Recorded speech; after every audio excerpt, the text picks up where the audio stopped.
Hello friends, how are you doing? And I hope you all are doing good and studying well, concentrating well, revising stuffs at regular intervals and concentrating on your hard work.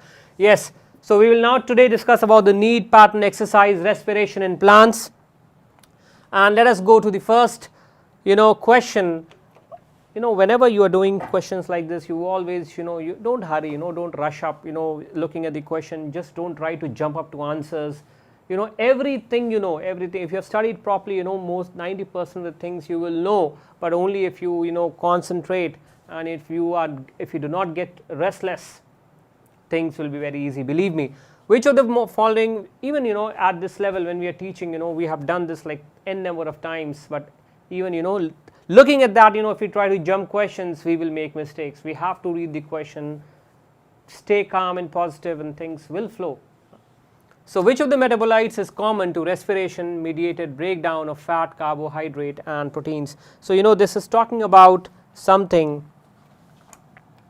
okay, this is talking about the glycolysis, right? So glycolysis, right? So which of the following, actually it's not completely talking about the glycolysis, it is telling that which of these is common to respiration mediated breakdown of fats, carbohydrates and proteins, right? So all of these, whether we talk about fats, whether we talk about carbohydrate, or we talk about the proteins, what we will see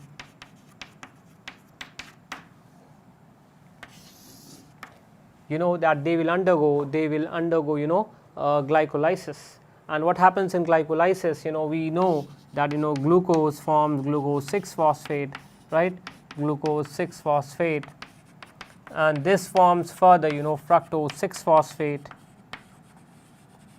6-phosphate, and then this will form what, fructose 1,6-biphosphate. We have done all that, fructose 1,6-biphosphate, right, fructose 1,6-biphosphate, right, all that. So the end product of glycolysis will become what? Pyruvic acid. Hence end product of glycolysis we will see is 2 molecules of pyruvic acid, okay, 2 molecules of pyruvic acid, okay. So hence the end product of glycolysis, is 2 molecules of pyruvic acid. And what will we see? Further, further what will we see? That there will be oxidative decarboxylation, and in that oxidative decarboxylation, this pyruvic acid, okay, so we can write that down.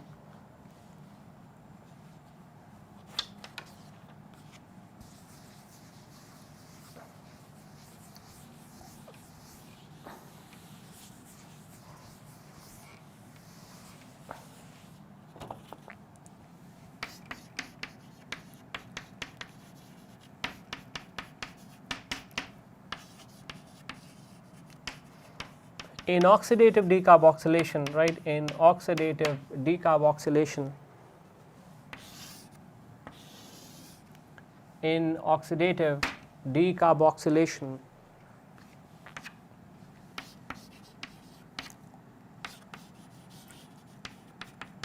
the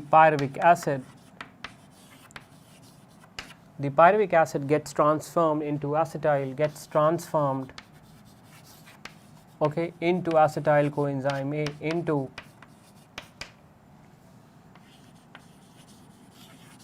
acetyl coenzyme A,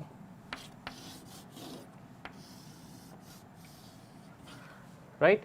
So in oxidative decarboxylation, the pyruvic acid gets transformed into acetyl coenzyme A, and then then this can have any route. okay, it can get into the mitochondria for the Krebs cycle and so on. So, let us now do the options. So, which of the metabolites is common to respiration mediated breakdown of fats, carbohydrate and protein. So, immediately glucose 6 phosphate cannot be the 1-fructose 6,1,6 biphosphate. That was one of the, these were in one of the, in fact even the pyruvic acid, these are all the intermediates of glycolysis. This is the end product of glycolysis. And then we see that the pyruvic acid will move on to the fate acetyl coenzyme A, right, will move on to the fate acetyl coenzyme A, and hence this will be the correct option, right.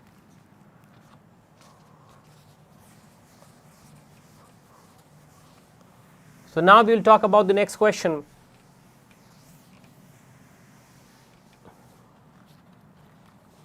Okay, we will talk about the next question. The chemiosmotic perk coupling hypothesis of oxidative phosphorylation proposes that adenosine triphosphate ATP is formed because, so it is talking about the formation of ATP, because high energy bonds are formed in the mitochondrial proteins. Does not make any sense. The ADP is pumped out of the matrix into the intermembrane space. ADP is pumped out of the matrix into the intermembrane space. Not make a proton gradient forms across the inner membrane. Now, this makes sense. Let us see the last one. There is a change in the permeability of the inner mitochondrial membrane towards the ADP. Not actually. So, the third option, the C option, will be the right option, and we will see how is this, right. We have all talked about that the set of electrons, the electron carriers are located, these are the cristae. This is the intermembrane space, okay. So, let us forget about the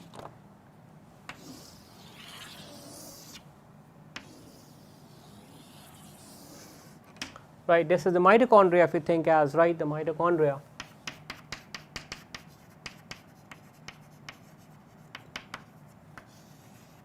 And this is the lumen of the mitochondria, right, and the mitochondria is situated where in the size, in the in the cell, okay, in the cell, one of the organelles of the cell, right, and this is the outer membrane and the inner membrane, right, the intermembrane, this is the intermembrane region.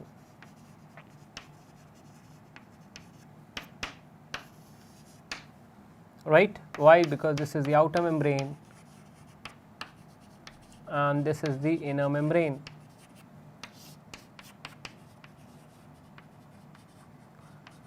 Now, what happens from here, the matrix, what happens, see, well, we know that the electron carriers are located here, electron transporters, electron they will carry, the electron transport chain is located in the inner membrane of the mitochondria, right. So, we see that the electron carriers are situated here, the electron carriers are situated here.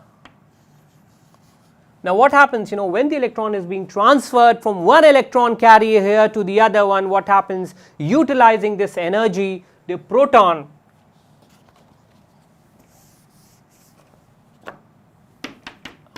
the increase in pace was to wake you up from sleep, okay, the mitochondria.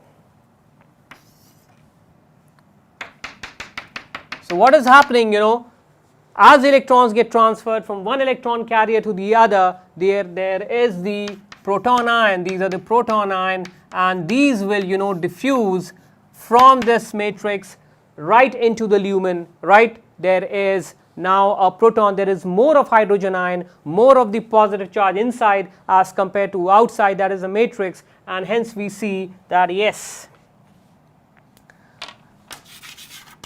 okay, I have whatever I have written, so lumen, and hence we see that the inner gets more positive than the outside, the inner gets more positive than the outside, right. Then what will happen, the inner gets more positive than the outside, now this hydrogen ion has to come out again back into the matrix, and how does it do, there is something called as the F0 F1 ATPase enzyme, right, the adipase enzyme, and this adipase enzyme, okay, this hydrogen ion now tries to come out through this. Now as this hydrogen proton ion is coming out, what happens, you know, the energy of this proton is being utilized by the adipase enzyme, okay, adipase enzyme, and at this region, at the F0 region, sorry, F1 region, we see that ADP gets phosphorylated to phosphate to form the ADP. This is what we are talking about. The chemiosmotic coupling hypothesis of oxidative phosphorylation proposes that the ATP is formed because the proton gradient forms across the inner membrane. Proton was more in the matrix before, less here, but you know, inside it has come. Also, you know, also one of the reason why proton is more inside is there is photolysis of water. There is a photolysis of water inside. And you know, this photolysis of water is giving what? Is giving the H plus ion plus OH minus ion. So this H plus is also contributing to the increase in proton ion inside the lumen, and as a result the proton gradient increases inside the lumen, which is abnormal, which is not, and hence there would be no stability, so it has to move out. Yes, I hope you understood this. Great. Now we move on to the next question. All enzymes of the tricarboxylic acid cycle are located in the mitochondrial matrix, except one which is located in the inner mitochondrial membrane in eukaryotes and in cytosol in the prokaryote. Right.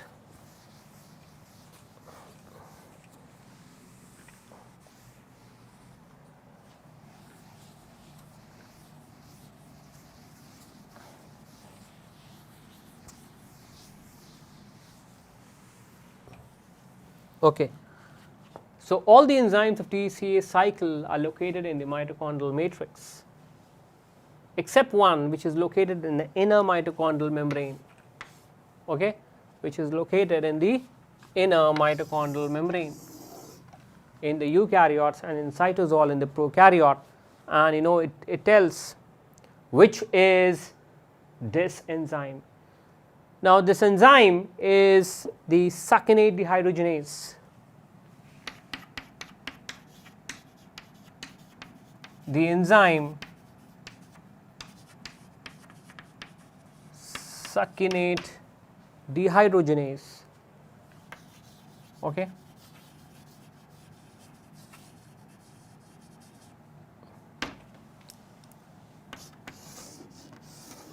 The enzyme succinate dehydrogenase is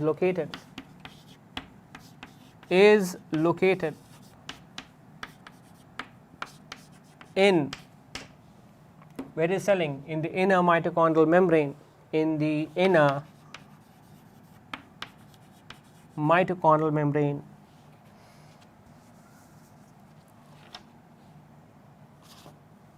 In the inner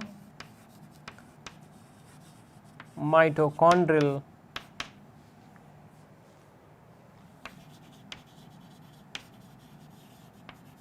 membrane, right, and it converts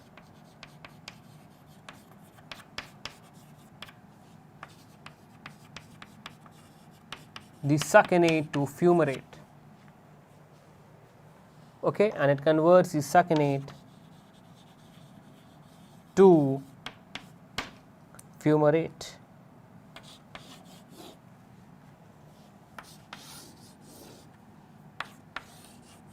Right. So the enzyme succinate dehydrogenase is located in the inner mitochondrial membrane, and it converts the succinate to fumarate. Okay. So the answer for this will be succinate dehydrogenase. Succinate dehydrogenase. Okay.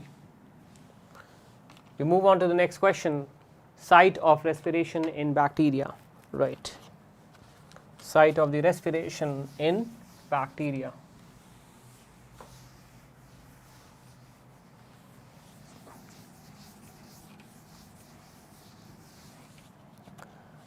The inner membrane of the bacteria, the inner membrane, okay, the membrane of the bacteria shows infolding, right?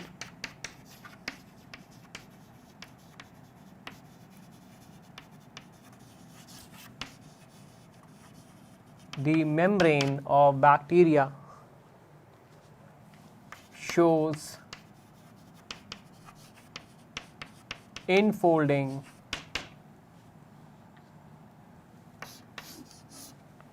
right. The membrane of bacteria shows infolding called as mesosomes, okay, and these mesosomes have enzymes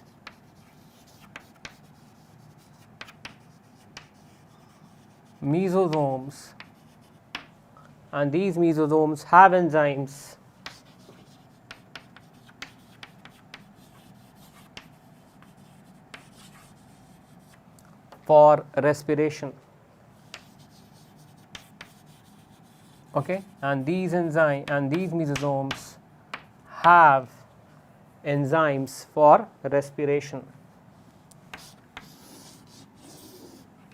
right. So the membrane of the bacteria shows infolding called as mesosomes, and these mesosomes have enzymes for the respiration. So site of respiration in bacteria is the mesosomes. This is the correct option, right. Now we move on to the next question.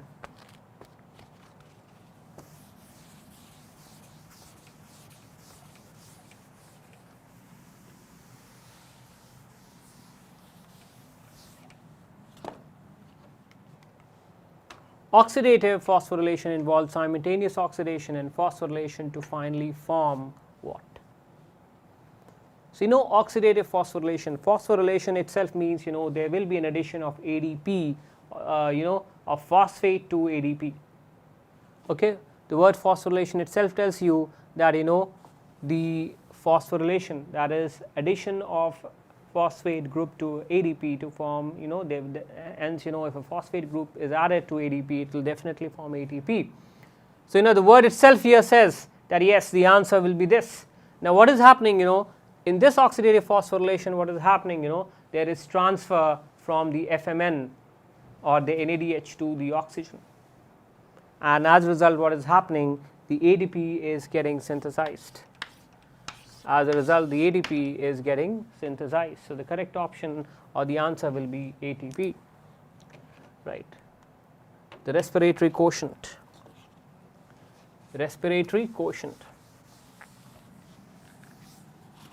Okay. So, let us see what is the respiratory quotient, and it is asking for the fatty acid.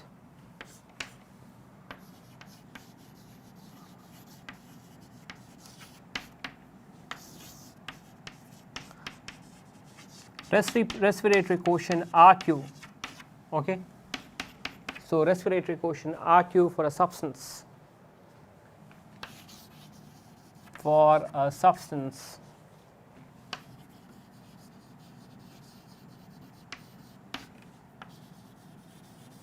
will range, right. So, respiratory quotient RQ for a substance will range between the amount of carbon dioxide evolved,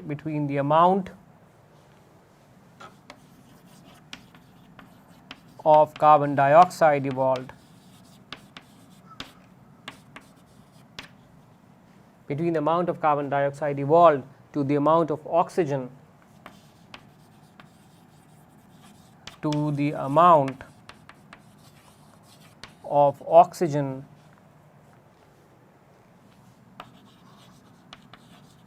which is breathed in, which is being utilized,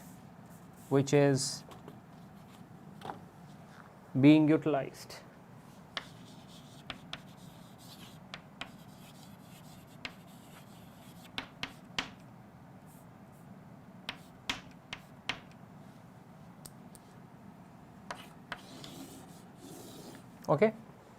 So, respiratory quotient for a substance will range between the amount of carbon dioxide evolved to the amount of oxygen to the amount of oxygen which is being utilized, and hence RQ will become, respiratory quotient will become carbon dioxide evolved to oxygen consumed.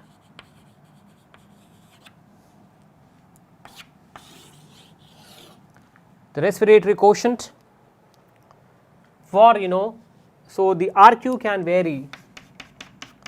The RQ can be less than 1, it can be 0, it can be greater than 1, it can be even infinity. All these can be the range of the respiratory quotient. Also we will see, in case of the fatty acid, in case of fatty acid we will see that the carbon dioxide evolved is much less as compared to the oxygen consumed, because it has to undergo the oxidation, right. So the carbon dioxide evolved is much less as compared to the oxygen consumed, and hence the RQ for fatty acid will be somewhere around, RQ for fatty acid will be somewhere around 0.7, okay, somewhere around 0.7, and hence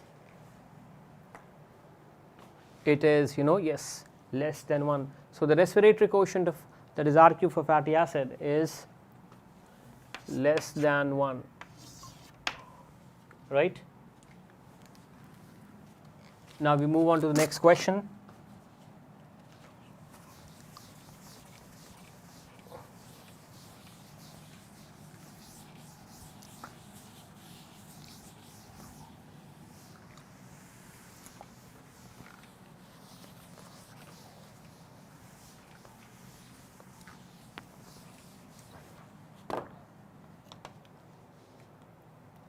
ATP is injected in cyanide poisoning because it is necessary for cellular functions, right, necessary for sodium potassium pump. Sodium potassium pump operates the cell membrane and ATP breaks down the cyanide. Now what is happening in cyanide poisoning? There is a stoppage, or there is a ceasing, there is a break in the electron flow, okay, from cytochrome B to cytochrome C1, right. So in cyanide poisoning,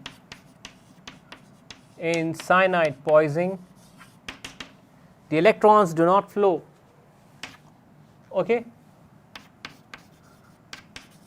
the electrons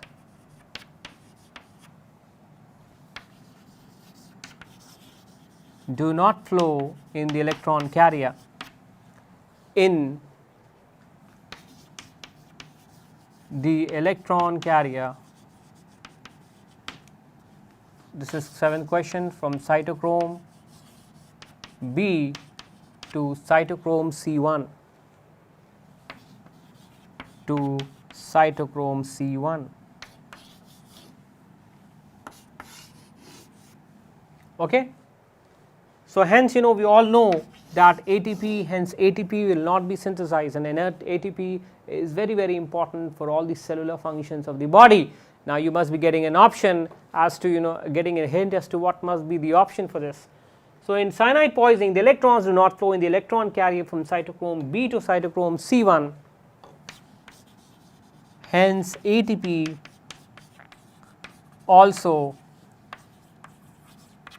not synthesized, right. Hence ATP also not synthesized, and what we will see further, that yes, ATP has to be injected thus from outside for the cellular functions. Hence ATP is injected, hence ATP is injected, which is very necessary,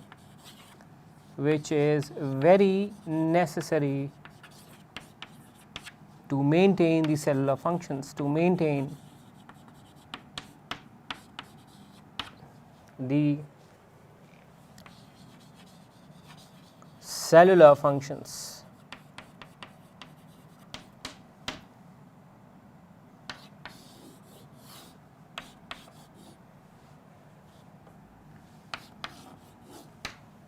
Hence ATP is injected, which is very necessary to maintain the cellular functions, right. So necessary for the cellular functions, ATP.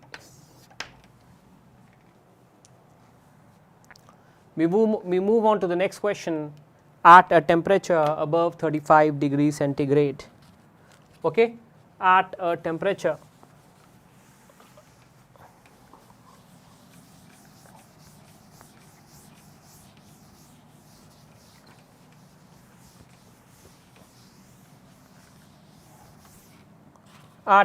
above 35 degrees centigrade, the rate of photosynthesis will decline earlier than the rate of respiration. The rate of respiration will decline earlier than the rate of photosynthesis. There is no fixed pattern and both decline simultaneously. Okay, awake? I hope so. So what is happening, first we will see the optimum rate for, photosynthesis. Okay, I think this is, a favorite sign for one of the actors, right? Kamosh, Shatrughan Sinha. Okay, the optimum temperature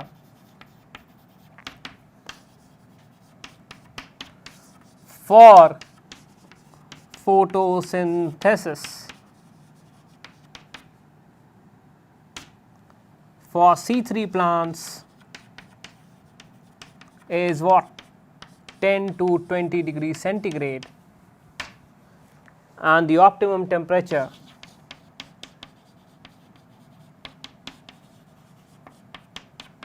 for photosynthesis for C4 plants is 20 to 35 degrees centigrade, right.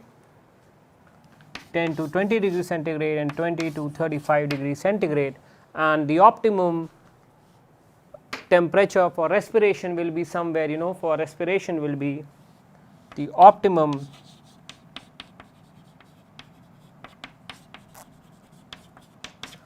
temperature for respiration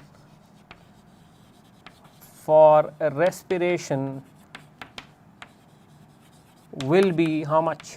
It will be somewhere around 25 to 35 degree centigrade, right. So what do we see? The optimum temperature for respiration is more as compared to these two, but and C3 plants are, we are a major concern. So hence when the temperature will rise, the rate of photosynthesis will decline earlier, because as the temperature is increasing over 35, yet that temperature is near to the optimum temperature for respiration, but it is going away from the photosynthesis, and hence the rate of photosynthesis will decline earlier. Yes, you can just than the rate of respiration. Got it? This is how you got to understand. Okay, we move on to the next question. Out of 36 ATP molecules produced per glucose molecule during respiration, how many are produced before and how many are produced later on? Right.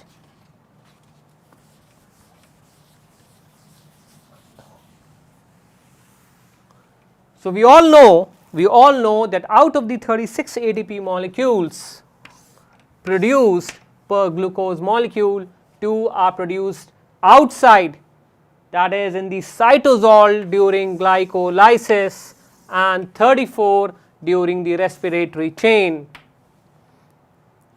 2 are produced outside the mitochondria and 34 inside the mitochondria. Wrong. 2 during glycolysis and 34, not 34 entire is not produced during glycolysis Krebs cycle. So the correct answer will be 2 are produced outside the glycolysis and 34 during the respiratory chain, right. Now we move on to the next question, right. The NADP plus is reduced to NADPH in what? What we will see that the NADP plus is reduced to the NADPH in the hexose monophosphate pathway or the pentose phosphate pathway, what we call this as the HMP. So friends, I hope this is clear and everything is fine and perfect and absolute. Okay, you're following things, and any doubt you can always come back to me. Okay, the time we meet again, a very goodbye from this side. Thank you.